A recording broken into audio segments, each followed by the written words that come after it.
Welcome back. You're watching Morning Express. Thank you for staying with us. Now we continue on with your health. And as Africa marks 1 year since the first case of Covid-19 was reported, our health reporter Beldine Waliaula looks back at the plight of pregnant women during the pandemic.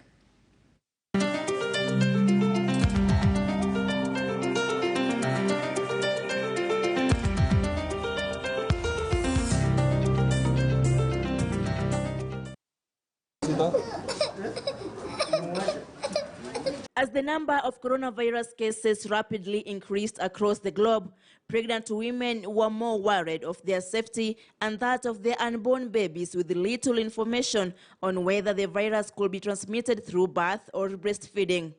Furthermore, the dilemma was coupled with a fear of visiting hospitals that were presumed to be an epicenter for the spread of the virus. KTN News Health Watch takes a look at how mothers did during COVID-19 pandemic as focus shifted in slaying the coronavirus.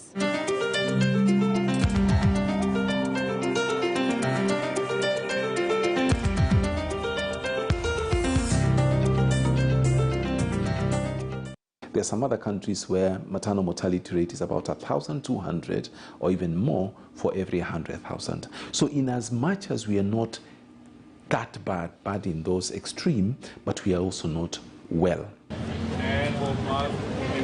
According to the Kenya Demographic and Health Survey 2014, Kenya's maternal mortality rate, which is the death of a woman while pregnant or within 42 days of delivery, is 342 women for every 100,000 live births. This was the situation before COVID-19 pandemic put an unprecedented demand on healthcare system. A pregnant woman should have at least 4 contacts with a healthcare worker, consultant, nurse, midwife, and so on. So if these women are afraid to come to hospital, it means that these contacts are going to be few. And what do we do when these women come for the contact? Number one, we look at their blood pressure, we look at their weight, we look at how the pregnancy is developing, we give them multivitamins, and so on and so forth. So these are going to fall through the cracks, as it were. And what is the impact? You find these women who have comorbidities, for example, high blood pressure, what we call preeclampsia, who have diabetes, for example, who are carrying more than one baby, and so on and so forth. These women will not get the proper care that they are going to have. As the number of COVID-19 cases skyrocketed, that of women attending antenatal clinics and follow-up plummeted even further in 2020. Despite what had been a significant increase in clinical attendance between 2017 and 2018. In 2020, 3.4 million women attended clinics, a drop from 3.5 million in 2019 and a previous 3.7 million in 2018, the highest number recorded in the recent past. Taking into account the changes that take place in the female body when they're carrying a baby, we think that these changes could be, or rather the virus can affect them more. Now, what happens then when these women deliver? Because we don't know the direct effect on the children, on the neonates. Number one, we want to isolate these women. We want them to have their own rooms. Sometimes even isolate these neonates or the newborns from their mothers.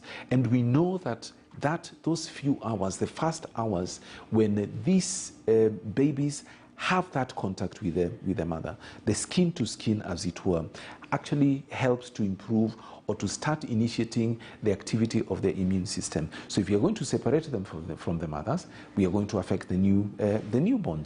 In 2020, at the peak of the pandemic, I talked to women who had challenges accessing maternal and child health services, either for fear of violating curfew hours or contracting the coronavirus in hospital. Kwenda hata kliniki nilienda mara moja. Juu maneno ya corona ilikuwa ni ngumu. Kienda usi unaogopa utaambiwa kuna corona. Uende fungiwe, watoto watakula aje ukishafungiwa huko. Vile nilikuwa narudi kliniki ya kwanza ya mtoto apate chanjo ya kwanza. Nilifika hapo kwa gate, askari akanielezea siwezi ingia kwa sababu hospitali imefungwa. So hakunipea sababu kwa nini imefungwa. So nikikuja nikakutana na wenzangu wenye walikuwa wameenda clinic. Wakaniambia hospitali imefungwa kwa sababu kuna one of the security guards amepatikana na corona na kuna other 10 staffs wamepatikana na corona. The fear of hospitals by mothers caught the attention of the Cabinet Secretary for Health. In 2020, there was a total of 969 maternal deaths audited within 7 days, an increase from the previous record of 915 in 2019. This was the highest number yet. If these patients don't come to hospitals, where are they? They will be at home, or they will give birth in places which may not have healthcare workers, or if they have healthcare workers, they have no experience in delivering. Taking care of complicated pregnancies or complicated deliveries becomes a very, very big challenge. Because you remember, we talked about the 4 contacts that we need according to WHO. Those contacts could be more. If those contacts have been reduced, it means that some of these women who have comorbidities, who have, for example, you have a patient who has high blood pressure and has, for example, carrying twins, or for example, she is overweight, or the baby is not growing well, or she has what is called placenta previa, meaning the placenta is covering the cervix, and so on. Things which are supposed to be managed by experienced doctors in an enabling environment, in a hospital, whereby in case of any emergencies, we can even call other consultants as well in order to help these patients. So if they don't come to hospital and they have these complications, they will unfortunately either lose their lives, or either lose their lives and lose the lives of the newborns as well. The Kenya Health Policy 2014 to 2030 ensures that access to comprehensive maternal, neonatal, and reproductive health services are under provision as part of essential health care. Sustainable Development Goal 3 envisions to reduce global maternal and neonatal and preventable deaths of newborns and children under 5 years by 2030. Some of these women, because we are afraid to travel, because labor doesn't say, you know what, Beldin, I'm going to start coming, the contractions are going to start coming at 3 o'clock in the afternoon, so you have enough time to get to hospital. They will start when they want to start. So if they start at 10 o'clock in the night, and these are curfew hours, we are afraid of traveling, because police will stop you, say, where are you going? And they may start harassing you. And we know, unfortunately, in this country, ni nchi ya kitu kidogo. So if you don't have kitu kidogo, you're going to have issues. They may even send you back home, you know, and so on and so forth. And this will have a negative impact on maternal health. The number of stillbirths recorded also increased in 2020, and so did the number of newborn deaths. In 2020, almost 12,000 newborns died within 28 days of birth, an increase from 2019. This could have been attributed to the decrease in hospital deliveries in the first quarter of 2020. Beldin, let me tell you, there is nothing as heart-wrenching as seeing a mother carry a baby, carry a pregnancy to term, and then at the end of it, she has nothing. She has nothing. Again, that fear. You remember that fear we talked about? If I go to hospital, will I catch this thing? If I go to hospital, will I come out alive? Let me wait with this baby until the contractions start coming on their own. It's not always that the contractions will come on their own. So, and remember, the older the pregnancy becomes, if it crosses the time, the expected time of delivery, it starts becoming a high risk, you know, in quotes, pregnancy. Why? Because the placenta starts growing old. When the placenta starts growing old, it's not functioning the way it's supposed to be functioning, and this has a knock-on effect on the baby who is being carried. The main causes of maternal deaths in the country are led by bleeding, like postpartum hemorrhage and antepartum hemorrhage, high blood pressure in pregnancy, obstructed labor, infections causing sepsis, and unsafe abortions. All these are said to be preventable causes of death if quality care is provided. Health workers' strikes, which worsened the state of maternal health delivery in the country during a global health crisis. Also, health workers' strikes worsened the state of maternal health delivery in the country during a global health crisis. With such perennial strikes, mothers end up missing important clinic appointments as there is no one to attend to them. Apart from the investments in brick and mortar, experts warn that neglecting human resource for health is counterproductive in improving maternal health care in the country. In as much as, yes, most counties or quite a number of counties have done quite well.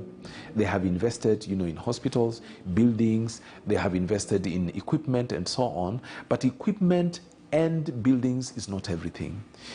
If you don't have the people who are going to operate that equipment, then it's a white elephant. Empowering and strengthening community healthcare workers and midwives to fill the human resource gaps may be a bridge to help when the mother is unable to reach a health facility on time.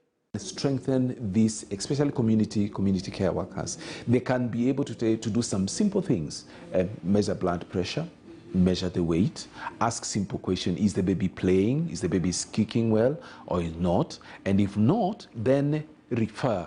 Say, you need to go and see, somebody more qualified.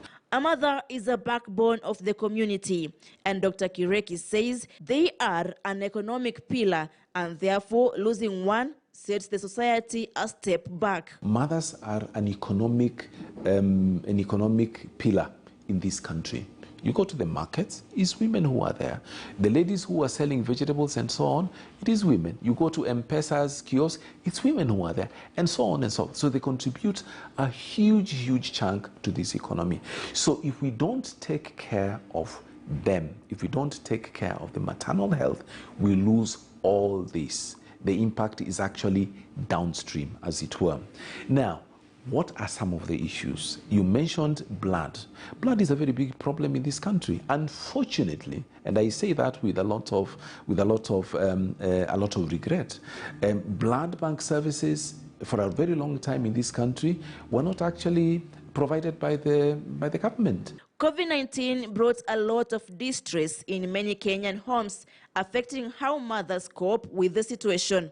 The strain of COVID-19 disproportionately affected women, mental health emerging as a concern among pregnant women.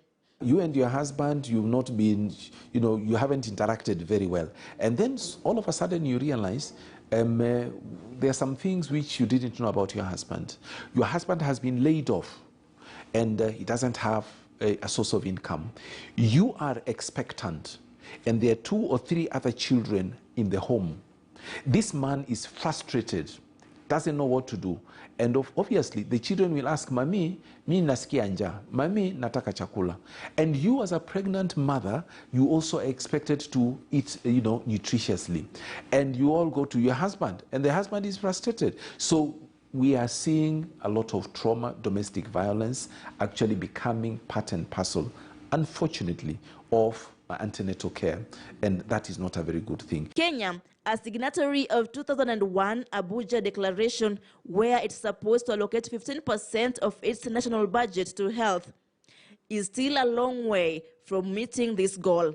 When you have money and you say in the budget, this money is supposed to go into health, this money is supposed to go into infrastructure, this money is supposed to go into education, and so on and so forth.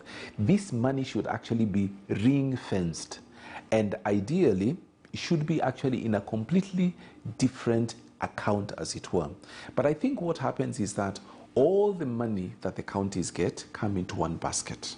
And when it comes into one basket, you look and see, I have so many people who are working, employed, so I need to take care of their needs. Devolution of health, according to Dr. Kireki, seems to be a double-edged sword. And health was also devolved. Now with that, at the county level, they have county health ministers and officers and so on who are actually supposed to manage this human resource.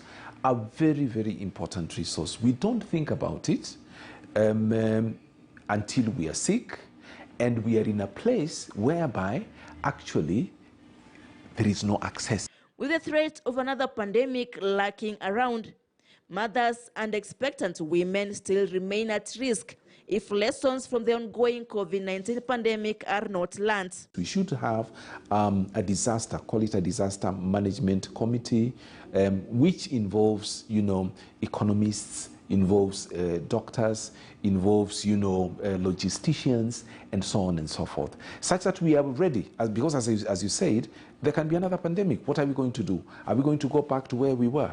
No, we should have something like that, a standing committee, which can be activated at very short notice, and we should have places where we can actually isolate this infection around maternal health.